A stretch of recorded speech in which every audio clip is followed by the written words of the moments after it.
I'm Eric Anderson. Tonight on KPBS Evening Edition, they're ready at a moment's notice. Reserve soldiers face a balancing act between their duties and their civilian lives, the challenges of living in both worlds. Should California's food servers and other tip earners have their wages frozen? I'm Peggy Pico with a look at a proposed bill that would stop minimum wage increases for workers who get tips. Then, what to do about the lingering stench hanging over La Jolla Cove, how the odor impacts businesses, and who should pay for cleaning up after wild animals. And My Child, My Voice, the message carried by parents in San Diego today. Parents who rallied against a possible change to childhood vaccinations. KPBS Evening Edition starts now.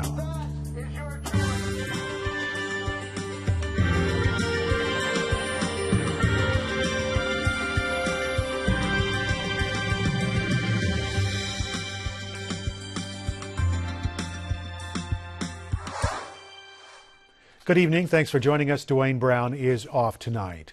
San Diego will add more teeth to mandatory water restrictions that have been in place since November.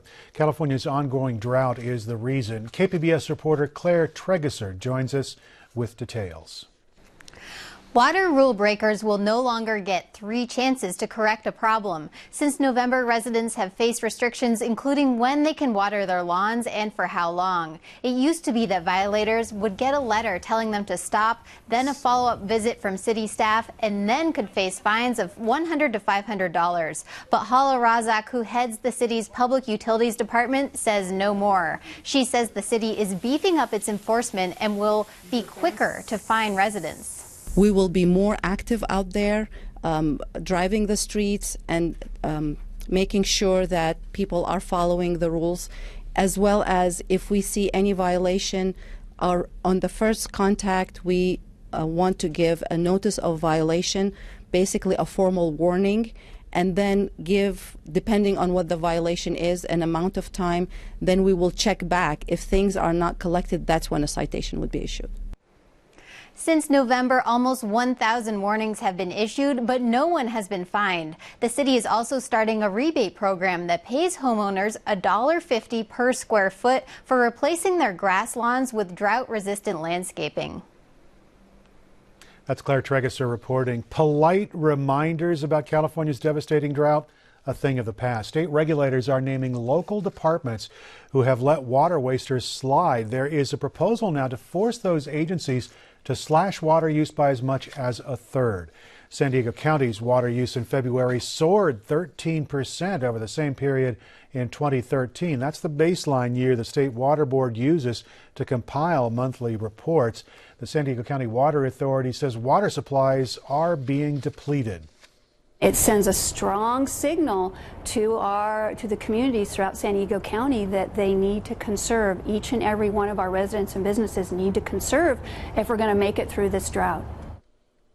The agency says hot and dry temperatures are partly to blame.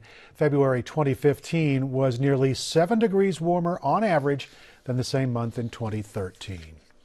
Guilty is what Dzhokhar Tsarnaev has heard as he listened to one verdict after another being read today. He was found guilty on 30 counts related to the 2013 Boston Marathon bombings. 2 explosions killed 3 people and injured hundreds. Tsarnaev faces the death penalty or life in prison. Coming up on the PBS NewsHour, a closer look at what's next in the trial. That starts at 7 p.m. here on KPBS. San Diego County is officially rebooting its attempt to develop a climate action plan.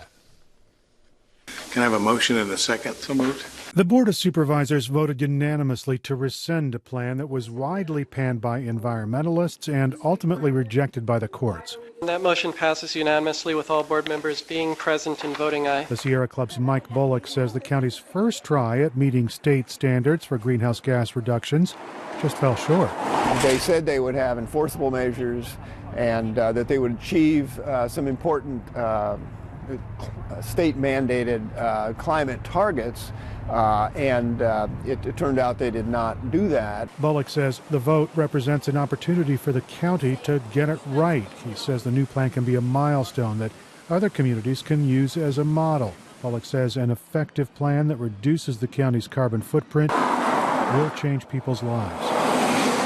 We've got to reduce our use of fossil fuels is what we're going to have to do. Besides transportation, environmentalists want the county to consider energy efficiency and renewable energy. They also want the plan to deal with development and the ability to adapt to changing conditions. Nicole Capritz is the executive director of the Climate Action Campaign. She says everyone has a stake in a successful effort. At the end of the day, climate change is one of the greatest risks to our future, and especially for the future of our kids and grandkids. And that's why it's incumbent on us, it's incumbent on the county to do the right thing and to make this a plan that's enforceable and that has a 100% renewable energy goal. State officials gave all municipalities until 2035 to have 100% of the county's power coming from renewable sources. They have until 2050 to dramatically reduce greenhouse gas emissions. Protesters in San Diego and Sacramento took to the streets to voice their opposition to a proposal to remove personal belief exemptions from childhood vaccinations. KPBS reporter Matt Bowler learned it isn't the vaccines that the protesters are opposed to. Marchers, many with kids in tow, carried signs saying things like "My child, my choice" on a half-mile march from Civic Center Plaza to the California State Building in downtown San Diego. Organizer Danny Darrow Peterson says this is not an anti-vaccination protest. We are not against vaccines. We basically want the choice. If you decide that you don't want a flu shot for your child, that should be your right. If you want to get one, that should be your right as well. Susan Daniels, the mother of disabled 17-year-old Matthew David, she says her son's condition is the fault of a vaccine. He was totally healthy up until the day he had his vaccinations, and within 2 hours after his vaccines, he was in ICU. Daniel came to the protest because she's afraid for her other children if Senate Bill 277 becomes law. And I am scared to death that if this passes, I have to vaccinate my other children. Organizer Darrow Peterson says the bill demonizes innocent children. How is a child right now considered a threat to society when they're completely healthy, just walking around? The bill's a long way from law. It's facing its first tests in the committee hearing stage. Matt Bowler, KPBS News. A restaurant trade group in California introduced a bill to freeze wages for employees who get tips. Peggy Pico finds out why they oppose a minimum wage increase to $13 an hour.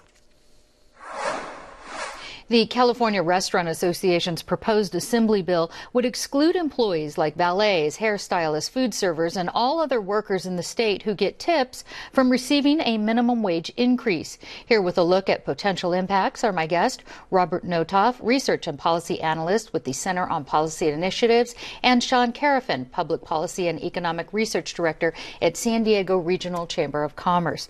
And Sean, why does the chamber support the Restaurant Association's bill that would freeze this minimum wage? Well, first of all, thanks so much for having me. I appreciate it. This bill is something that I think plays on the impact of minimum wage on our entire economy and on the business industry. So if you look at the issue of poverty in general, to continue to hammer on minimum wage has a real impact on businesses. So this is one way that tipped employees, we can look at tipped employees in a little bit of a different way to make sure that it doesn't put a lot of businesses under. Briefly, if you could tell me maybe the key way that this minimum wage is impacting or might impact the economy. Absolutely. There are so many businesses out there that are on a very thin margin as far as revenues and profits. The restaurant industry is the research shows between 4% and 6% as far as a profit margin. If their increase in their labor line item goes up 20, 40, 60%, that has a real impact on their ability to succeed and keep their doors open. Let me get from Robert here. What is the minimum wage right now in San Diego, and how is that slated to change? Sure, Peggy. So again, thanks for having me on. And the current minimum wage in San Diego is in line with that of the state. So it's currently at $9 an hour and set to go up to $10 an hour on January 1st of 2016. However, the City Council passed an initiative that would have raised the minimum wage to $11.50 by 2017, and voters will have an opportunity to vote on that on June 7th of 2016, and that would benefit 172,000 hardworking San Diegans, give an increase in pay to 1 in 3 women, reduce the gender gap by 22%, give 40% of Latinos an increase in pay, and also give 1 in 4 African Americans and APIA residents in San Diego an increase in pay. So this is what the raises would do. What are your concerns, or I should say CPI's concerns, about this proposal? Well, this proposal is nothing more than just an insider lobby group that wants to try to carve themselves out from having to do their due diligence. We see a widening gap of inequality here, a reduced middle class here. And what we really wanted, what the Restaurant Association is trying to do is pin it on the backs of like their actual employees and pitting the front of the house versus the back of the house. And it's a very just disingenuous move, right? They're exempting bellhops and a number of other tipped employees from having to raise the. Yikes. Okay, that's okay. Sorry, no, I understand what you're saying, that this is I think it was brought up by the Restaurant Association about this inequality, that cooks and people in the back of the restaurant don't get these tips the people in the front get. Let me ask Sean, though, this about the minimum wage. What kind of support are you hearing from businesses for or against the minimum wage initiative for this balance, for the one coming up on the ballot? Absolutely. Well, what we've already seen is that the state moved up from $8 and $9 fairly recently. They're moving up to $10. So that might just sound like $2, but it's $2 an hour. That's 25%. So that line item for labor is already going up 25%. Now we're talking at the city level, should we increase it to $11.50? There's actually a bill at the state talking about should we increase it to $13 an hour. So it just keeps going up. We keep hammering on this idea that we can eliminate poverty by raising minimum wage, and the research just doesn't show that. There's some discrepancy on that research, but I want to get to this, and I want to start with Robert, with you first. I'll ask you as well. San Diego is the 8th largest city in the country. We have a very high cost of living. I think we can all agree on that. But tips aren't consistent or guaranteed income. Robert, what would you think about this idea of a mandatory tip on all bills, a 15 or 20% tip, so that the employee would be guaranteed to get that money? Well, I think that would move things in the right direction. However, that's not exactly what AB 669 is really aiming to do here, right? AB 669 is, again, trying to lower the wage. What a minimum wage increase should really be about is raising the floor for all workers, and we want to make sure that waiters, waitresses, and tipped workers are able to make ends meet, right? We shouldn't be punishing folks for making additional income and being able to make I want to get Sean's take on that. Do you think the chamber or businesses would support that? As far as having a 15% mandatory tip on all people if the minimum wage wasn't raised? If the minimum wage is increased, I think that's what what restaurants are going to do by themselves. I think they're going to stop this idea of tipping at whatever percent you want, and they're going to start to do it. That way they can divvy it up between the front of the house and the back of the house. So I think that could be where we're going, but it's still an increase in the direct costs to businesses, which means that some businesses are not going to succeed. They will close their doors, and there will be some people that lose their jobs. And Robert, if this proposal to exclude tip workers became law, how would it affect workers in other cities, for instance, Berkeley and Oakland, who right now are already making $12 an hour? Would their wages decrease then? Well, that's why we're calling this a Trojan horse. So 82% of the electorate in Oakland, for example, this past November passed a minimum wage that would raise the minimum wage to $12.25 for all workers, including tipped workers. This provision within 669 states that if it doesn't reference if the local minimum wage increase does not reference this bill, then it automatically inserts the sub-minimum wage and reduces it down to $9 an hour for tipped employees. And so that's something where the electorate would have to, again, vote on this all over again. Sean, I'm sorry, we are out of time. There is so much more on our website. It's a short interview here. Sean Carafin and Robert Notoff, thank you very much. Thank you. Appreciate it.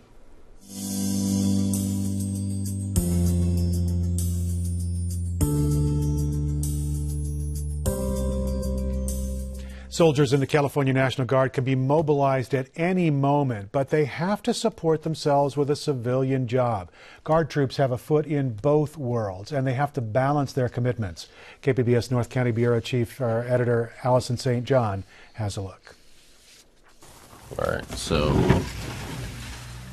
essentially all I have in here is like my dress uniform, raincoat, just different kinds of uniforms, backpacks, rucksack. The closet in Christopher Avila's small bedroom pretty much reflects his life. These duffel bags are full of uniforms, jackets, other things we wear when we go to the field. It's about half of my closet. His civilian clothes are squeezed on one side, his National Guard gear on the other. Avila is 23. He's been in the Guard for 3 years, and he loves it. The commitment is 1 weekend a month and 2 weeks training in the summer, but that's seldom how it works out. So on paper, they ask for 1 week in a month, which is what you tell your employers. And sometimes the employer will have trouble with just even dealing with 1 week in a month because it's, hey, I have to work around scheduling your schedule and everyone else's. Oh, but this specific weekend out of that month you can't work, so we have to shift that entire week around just so you have the day off. And the weekends often turn into 4 days, Avila says.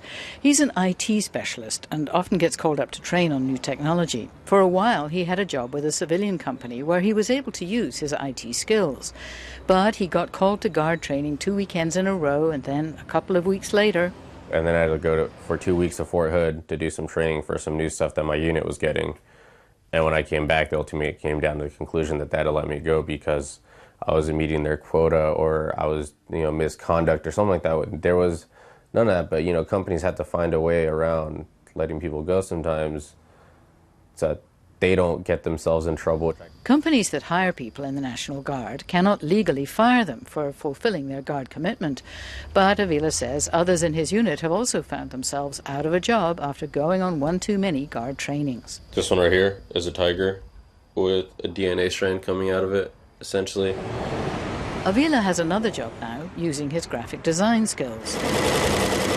Many of the customers at T-Shirt Mart are military, and his boss is understanding about his training schedule. And he was like, all right, I understand. We like your design talent. We like this, so we're going to bring you on. Just make sure you can keep us, at least 2 weeks ahead of, hey, if you had to take these days off, let us know so we can try and work around a schedule. Finding a job is hard enough, but building a career is even more difficult for people with Guard contracts. Bulletproof vest. Yep. To be safe. Raid Sahib Mansoor is 32. He's a platoon staff sergeant who served 8 years as a linguist and translator for the Army National Guard, including 1 year on combat duty in Iraq. Really good unit. He's proud of the decorations on his dress uniform. I have 13 medals, but Bronze Star is the top one, which is the highest one. This is my Army achievement, Iraq campaign, overseas service ribbon. This is the National Guard one. Because Mansoor served as a full-time recruiter for 2 years, as well as being deployed, he qualified for the GI Bill and is finishing a degree in security management. But that has not been enough to land him a job.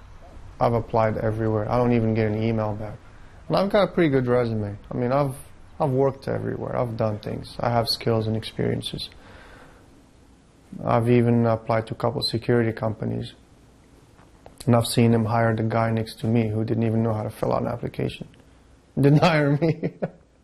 And I'm in the same field. I'm going for a bachelor's degree within that field. Even in companies that favour hiring military, National Guardsmen find themselves competing for jobs with vets who don't have to ask their employer for time off every month. I asked Mansoor if he thought his commitment to the Guard was what was making it so difficult to build a career. I didn't at first, but I'm positive it does right now.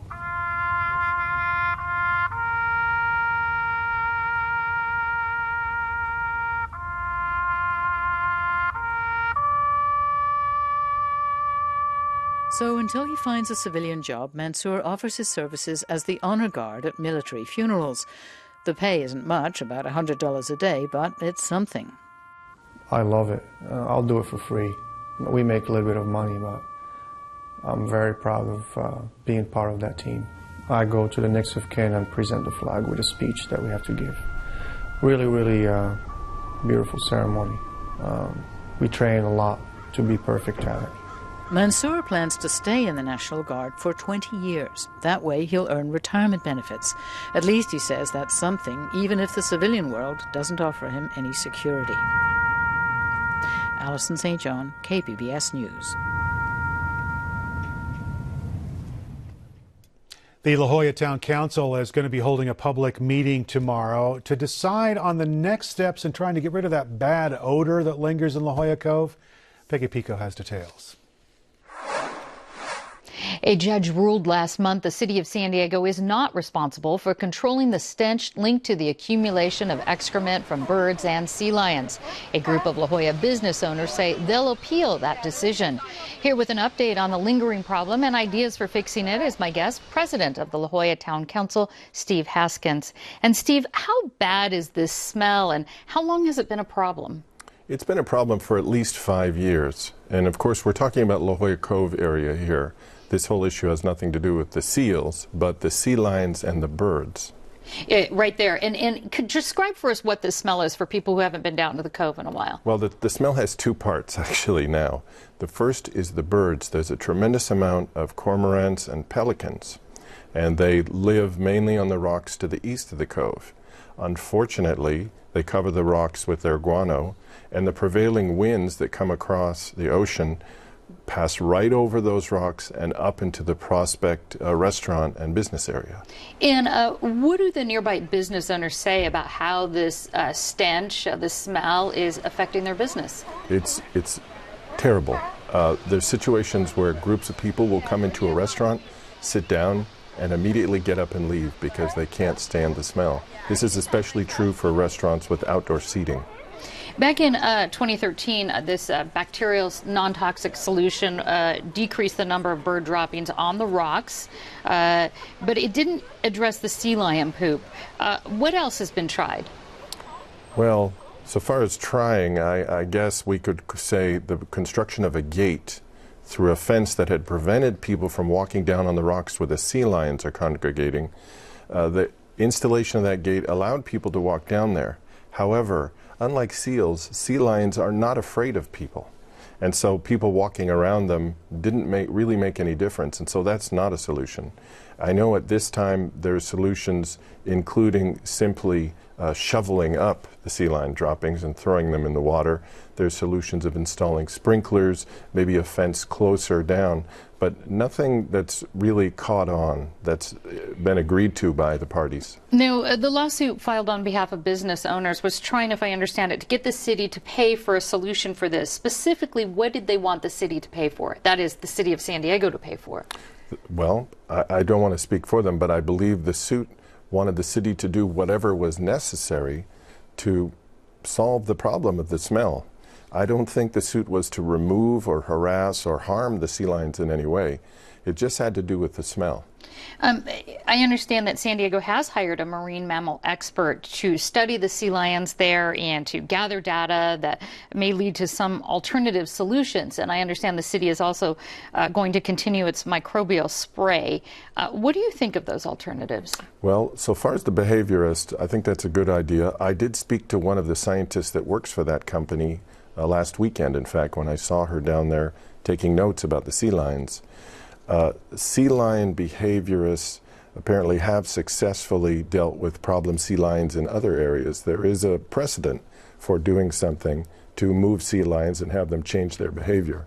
In this case, though, you wouldn't move them, it would get them to move so they could go elsewhere to do their business.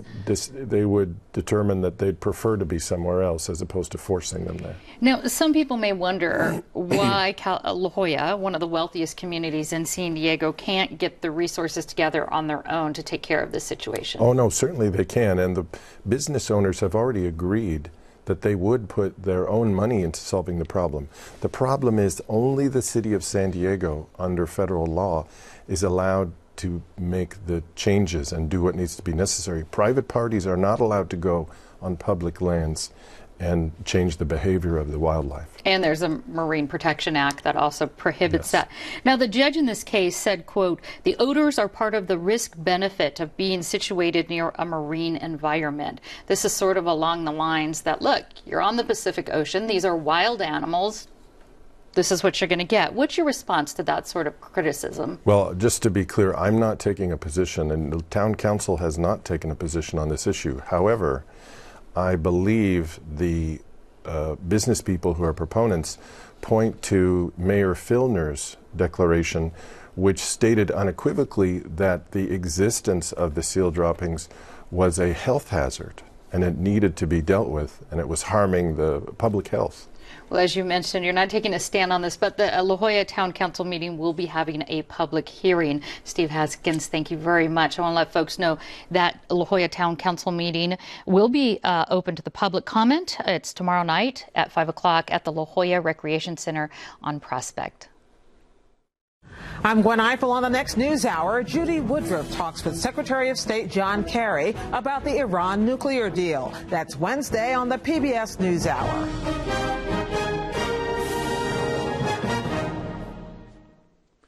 Fans are counting down to the Padres' home opener at Petco Park. San Diego defending their turf against the San Francisco Giants tomorrow. Now, size does matter when it comes to the ballpark's newest addition. The team added a 7,500 square foot video board out in left field.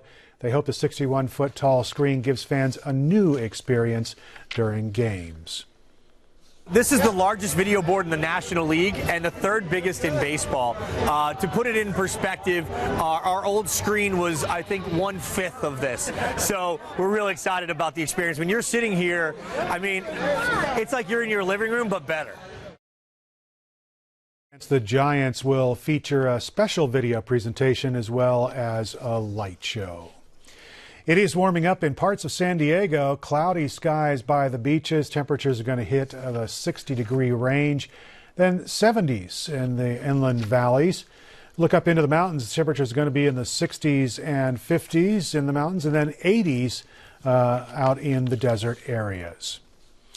And here's a look at what we're working on for tomorrow in the KPBS newsroom. On Morning Edition, professional sports is big business. However, some say that not everybody is getting their fair share. We'll have more on the cheerleaders who barely make minimum wage and the campaign to buy a San Diego lawmaker to change that. That's tomorrow on KPBS Radio. You can find tonight's stories on our website, kpbs.org/evening edition. Thanks very much for joining us. We will be back here again tomorrow night. Have a great evening.